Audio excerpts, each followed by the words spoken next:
1025, that is 1025 West Trinity Mills Road in Carrollton. They'll be open Monday, Wednesday, and Friday from 10 a.m. to 4 p.m. And you can check eligibility and schedule an appointment at Do I Need-A, so D-O-I Need A COVID-19 test.com. Kind of a weird website. I'll say that again. Do I Need A COVID-19 test.com to schedule an appointment at that Walmart. And speaking of Walmarts, next week we'll open another Walmart drive-through test site. And this one will be at the Walmart Supercenter at 9410 West Chapel Road, Dallas, Texas. And we'll announce more details in the coming days on that. You'll make your appointment at doineedacovid19test.com, same as the other. We're trying to get a few more of those into the suburbs as well, Garland, that area as well, so we'll have more information on that. One other piece of good news before we get to the numbers today, the Moody Foundation has made a $150,000 donation to the Dallas County COVID Response Fund, which is providing our frontline responders with sanitizer and personal protective equipment. By the way, we now have 17 of these gigantic distribution sites for hand sanitizer for our first responders in our healthcare community. So thank you to the Moody Foundation for your generous support of our healthcare and frontline responders. And additionally, I want to make you aware that you can help as well. So next Tuesday, May the 5th, from 6 a.m. to midnight, the Community Foundations of Texas will be hosting North Texas Giving Tuesday Now, which is a special emergency campaign to aid nonprofits on the front lines of the COVID-19 response. Now, I'll be making a personal donation to the COVID Response Fund, and I ask you to join me by going to www.northtexasgivingday.org and searching for the Dallas County COVID-19 Response Fund. I like to start Fridays, I like to not wear a tie on Friday. I like to start Fridays with a little bit of good news. But let's get into the numbers as well, because that news is not so great, right? Today marks our highest number so far of COVID-19 positive tests. We've got 187 residents today have a positive test just from yesterday. And so that brings our total number up to 3,718 people. In fact, our highest 3 days thus far have occurred over the last 4 days. Okay, so we had one day that wasn't in the highest, 3, obviously, but our top 3 are right there in the last 4 days. Now, this is without a significant increase in testing capacity. And what I mean by that is, last week we had an average of 84 cases a day, 84 new COVID positive cases a day. Last week we could do 500 tests at the Ellis Davis Fieldhouse, 500 tests at the AAC. Parkland had some tests, and we had a little bit of mobile testing for nursing homes. Same number now for the local government. Similarly, with the labs that we know what their testing capacity is, we don't know of any lab that has dramatically been able to increase their testing. It's believed, now these are just medical guesses, there's not a study on this, but it's believed that some of what you're seeing in the increase over the last few days is because the CDC changed their guideline as to which asymptomatic people could get tested. Before Wednesday or Tuesday, I forget which day it was, the asymptomatics that could be tested had to be first responders or healthcare workers. I had pushed hard for grocery store workers. In fact, I just changed it here for a few days until the Fed said we had to stop 2 weeks ago. But they agreed. We lobbied them. They agreed to change the rules so these grocery store workers could get a free test without having to have a 99.6 fever first. And so some of our epidemiologists think that is part of the increase. Obviously, when you're around more people, you're more exposed, you're more likely to get sick, and that's what we're seeing with some of these folks that have been out in the workplace. Also, unfortunately, today we lost 2 more people, including a 20-year-old young man who did not have underlying health conditions. And so we've seen deaths this week of teenagers, more than one person in their 20s now, and then a couple people in their 30s, all the way up the spectrum. And so it's all of these things point to what we talked about before, that just because you can do something doesn't mean you should do something. And so what we're seeing is, with these increasing number of positives from people who are working in grocery stores or working in big box stores, it really should emphasize to us, we want to avoid, whenever we can, group settings with strangers, okay? We want to wait until we've seen that 2-week decline, right? We haven't had it yet, but remember what the doctor said. The doctor said that our peak would be right around now, right? They said late April or early May. So if we stay the course and we keep making those good personal responsibility choices, and the doctors are right, what does that mean? That means either next week or the week after, we'll start to see that decline, right? If we're looking for that 2-week decline, that's when all the doctors say you can begin to loosen up a little bit on your choices and what you can do without blowing up the curve, right? We don't want to blow up the curve because if we, all it does is drag this out, right? More people die, more people get sick, but if your deal is you are adamant that we've got to get everybody back to work, well, the best way to get everybody back to work is not to blow up the curve, right? So that means that when I decide I need some restaurant food, at least me personally, I'll take the governor's advice and the advice of the CDC, and I'll pick that up or have it delivered. I won't go sit in a restaurant, okay? That means really thinking about those choices and guarding against doing those things, by the way, that are still not allowed in the order, but people may think, hey, if I can go to a restaurant, surely I can do this. Surely I can play a game of pickup basketball where we're within 6 feet of each other if I can go to a restaurant. No, the order doesn't allow that, and there's no way that is like getting a haircut, right? There's no way to not be 6 feet apart, and furthermore, you're breathing a lot heavier than you are when you get a haircut. So we can't look at these orders that have come from the governor and say, well, if that's okay, these 2 or 3 other things I'd like to do must be okay as well. We've already seen in deaths, the week's not over yet, we'll have tomorrow as well, but we've got a 20% increase in deaths this week, and so it's not a time for you to slack off on making those good decisions. 3 things I want you to think about on making good decisions, right? 1 is avoid. Avoid unnecessary contact with people outside your family. And 2 is distance. When you're out and about, keep a 6-foot distance. And 3 is face covering, right? We're learning more and more that the face covering is a good protector. Doesn't mean we can get within 6 feet of each other in the store, but it means it's a very good idea to wear your face covering. So let's talk about I've had some questions from folks, and I want to talk to you about that.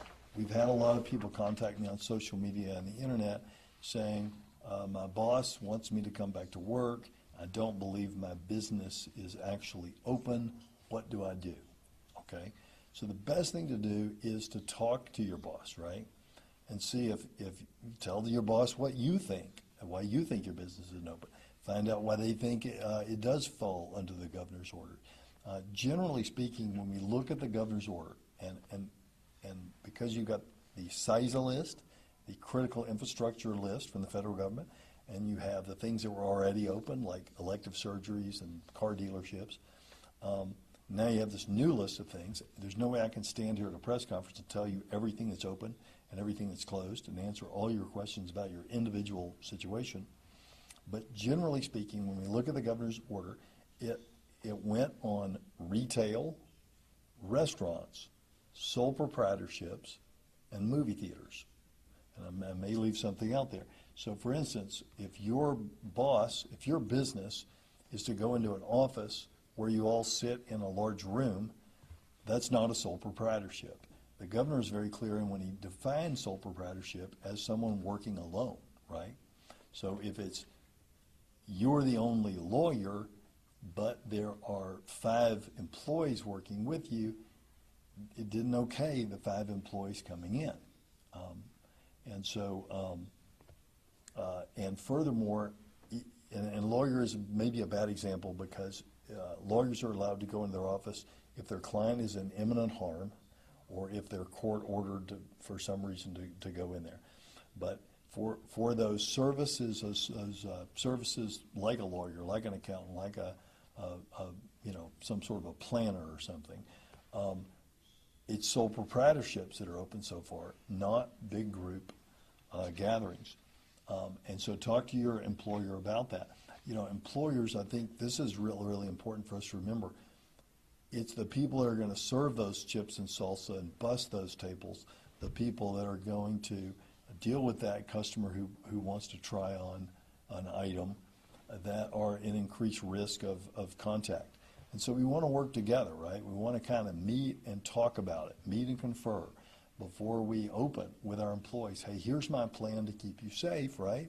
And what do you think? And I think we need this. If we have that trust built up, this is going to go so much better for everyone. I'm going to talk to you about things that are still closed as well. A couple of things where people have been asking us about this on social media too. If you are a cosmetology service, it's not just barbershops and it's not just hair salons. If you're a cosmetology service, you're still closed, okay? If you are a K through 12 school and like one of these academies, and you're thinking, let me bring the kids back in for testing, or let me bring the teachers all in for some in-service, you're only allowed to, under the governor's order and under the Dallas County orders, people are only allowed to come in sufficient to facilitate online learning. Having 300 people come back in just because you want them to have an in-service is still not okay. And I'll take some questions from you, but let me let Dr. Wong tell you about what's going on with nursing homes and some of those things. My mask, all right. Grandpa lost his mask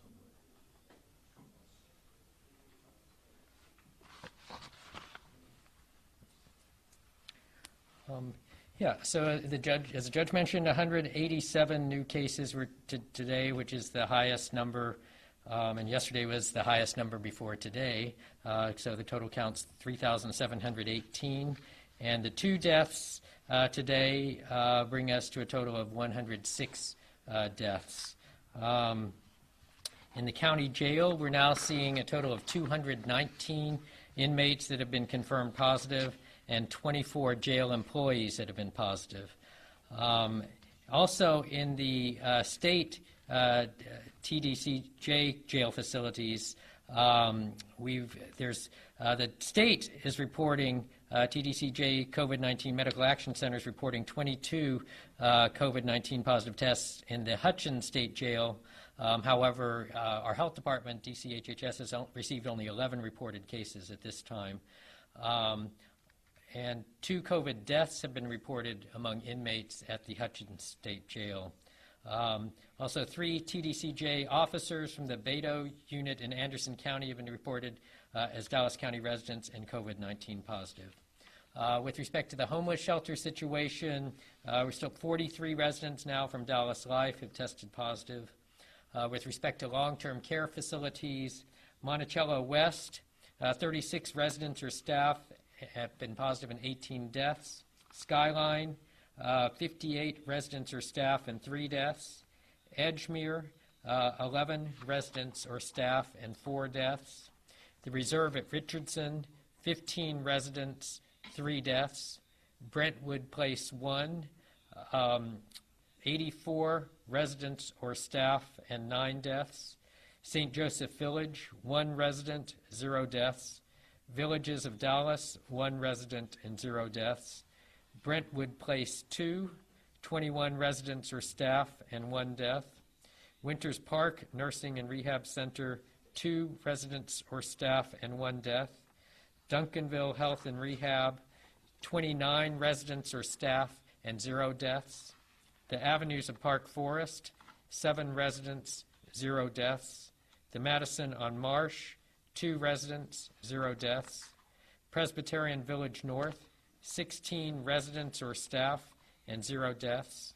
The Villages at Richardson, 16 residents or staff and 0 deaths. Balch Springs Nursing Home, 1 resident and 1 death. Bethel Senior Care, 4 residents or staff and 0 deaths. Edgewood Rehab and Care Center, 31 residents or staff and 1 death. Avante Rehab Center, 11 residents or staff and 0 deaths. Grand Book Memory Care, 1 resident, 0 death. And Lake West Rehab and Skilled Care, 1 resident and 0 deaths. So that's our final count on the nursing homes. I did want to show 2 charts. One, if you start it back at the beginning, so go ahead and click that start. This from the start, January, this is the deaths per month in Dallas County. And you can see as we progress in time into January, now get into February, and where COVID-19 deaths start increasing, where 7 was the lowest in the top leading causes of death. As we get into March, how the COVID-19 deaths creeps up and keeps getting into being now, it is now the 3rd leading cause of death in Dallas County after heart disease and cancer. So again, it just sort of graphically shows how the number of deaths in our county has now become a significant, again, now the 3rd leading cause of death per month in Dallas County. Next, we're going to show, and this is in our interactive website put together by PCCI, Parkland Center for Clinical Innovation. And this is the zip code maps that we show all the time and that we put out there, but you can interact with them. But wanted to show how this changes, and actually I don't know if we can get it to the map part on the right side or something.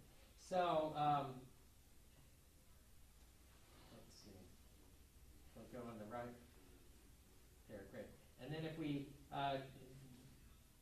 look at this, yeah, so you can see new cases, how it changes in new cases in the last 14 days, new cases, those are new cases in the last 14 days, how the hot spots are here, new cases in the last 7 days,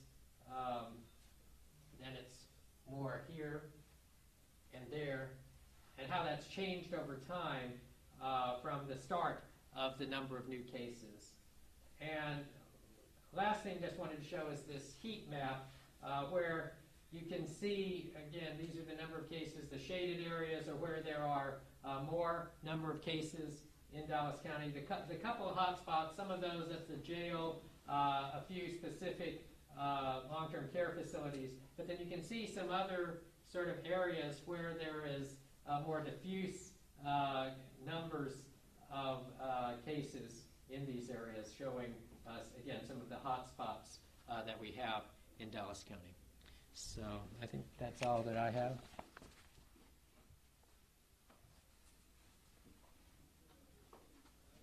And we also, again, as I said, and I'll reiterate, worker safety is incredibly important. We're going to do everything that we can to keep workers safe as they return to work. Start by talking to your employer about your concerns always. But there also is now a portal at dallascountycovid.org for worker safety concerns. You can go in if you're a resident of the county and voice a concern, and we'll check that out. for you as well. And with that, I'll take any questions people may have. One of the things the governor's office has been mentioning a lot lately is the infection rate, and pointing out that statewide the infection rate, so the percentage of people testing positive out of the total number tested is going down, those are the statewide numbers. What's the most recent data in Dallas County? I think the last summary report, it was like most recent as of the 18th of April, and it was 12.5% still there, which is much higher than the state level. Do you all know what the latest infection report or rate is now for Dallas County? And it's been hard to get all of the data. Actually, City of Dallas, and we've been trying to get more of the data reported from the labs. The City of Dallas currently has the most up-to-date reporting, but they're still missing data on that. I think with those figures, it's around 14 to 15% that are positive. But the denominator, again, the numbers are still missing some information, but that's currently where we have. And do you think that's a good indicator for us to be looking at to kind of get a sense of the direction we're headed as a county? actually, I mean, there are some other indicators that I know we've had an expert panel. The judges put together a public health advisory committee with experts from UT Southwestern, the Dallas County Medical Society, Parkland, others. And so there's some indicators that have been identified with that group, things like number of hospitalizations and changes. It's really looking at the trends in those numbers, number of persons in the ICU beds with COVID. We're also working on looking at deaths. We're working with the medical examiner's office to increase testing of those that are going through the medical examiner's office so that all of them would be tested. And so that would be another indicator. But looking at some of those more steady indicators that aren't as dependent on the testing that are out there. But it's really looking at trends also and, seeing where those trends are going. Yeah. As far as the testing, Judge, I know you mentioned, I think it was, still staying pretty steady in terms of the federal testing through the sites at AC and the field house. Do you all have a hard number in terms of how many tests the labs, those private labs, are doing? Or in our labs even required to report all of that information in terms of the total tests that they do, as opposed to just telling you when they have a positive case? Well, we don't have great numbers on that, unfortunately. I talked to the chief epidemiologist for Dallas County on the way over here and asked that I'm sorry, his question was, you're not Mike, Trey? No. Let me back up. The question was, do we have a really good number on how many tests are being performed in Dallas County at private labs? We have some idea of that, but unfortunately, we don't have up-to-date, accurate information on that here. We're trying to get better information on it. I've talked to the head epidemiologist for Dallas County Health and Human Services on the way over here and to see if I could get that information, but we don't have that. The key thing to look at on this, though, because there are a lot of people that are, and I understand this because many times a day I'm one of them, that are desperate to find some way to explain this so that we can go back to doing what we want to do and living our lives, right? The things that if you put testing aside, when you're making a decision about what you should do and how you should conduct your life, what the CDC and the health authorities are saying is you need a 2-week decline in deaths, infections, and positives, okay? Let's put testing aside for a second. If you don't like testing, we're seeing an increase this week in deaths, and we're seeing an increase in positives. And then the second thing, if you got over that hurdle, the second hurdle is sufficient testing to really be able to test those employees that go back to work, right? Which unfortunately we don't have that either. So, what that tells you is when you're making your decision about whether you want to go into that group setting, you want to expose yourself and your family to more strangers, you need to keep that in mind. And my suggestion would be follow the advice of the people who have trained their adult life to advise us in these moments, and that is CDC, public health authorities like Dr. Phil Wong and his counterpart in Tarrant County, and the heads of infectious disease. That's what this is. It's an infectious disease. And epidemiology, the study of epidemics, follow their advice. And what they're telling you is stay home as much as possible. Avoid crowds and wear your face covering when you're in the crowds and keep 6-foot distance. Hey, yesterday, Mayor Johnson said only 1% of the population in Dallas County have been tested for COVID-19. Is that an accurate number? And if it is, what is the goal that will make you guys feel comfortable? How much of the population would have to get tested for you guys to feel comfortable? You know, as I mentioned, I mean, the city has been collecting some of that information, but even that is, you know, it's probably the best information we have, but it's still missing some information. I mean, I don't know that, you know, we want to have enough testing. Ultimately, you know, what we've been trying to do initially, we said we were trying to contain it. Then once the spread got too large, we were doing the mitigation and all the orders and the non-pharmaceutical interventions, all these, you know, physical distancing, social distancing. If you get the numbers down, you know, what we want to have is enough testing that we can, you know, identify and pounce on you know, when we start to get clusters of illness, that we have enough testing to be able to be testing the nursing homes, these vulnerable populations, homeless shelters, the jail, other settings, that we're not lacking in those testing. We're still lacking the capacity to really do. We're trying to now work on getting all the nursing homes tested, you know, because we now know there's more asymptomatic person and spread, you know, being able to offer the testing to asymptomatic persons in those nursing homes and all these settings, and that's what we're doing now, but we don't have enough testing to fully do it. So I don't know that there's an exact number, but it's enough so that we can know that we have, you know, we can identify clusters and outbreaks readily, that we also want to have surveillance to have a sense of, you know, how prevalent the illness is and infection rate is in our community.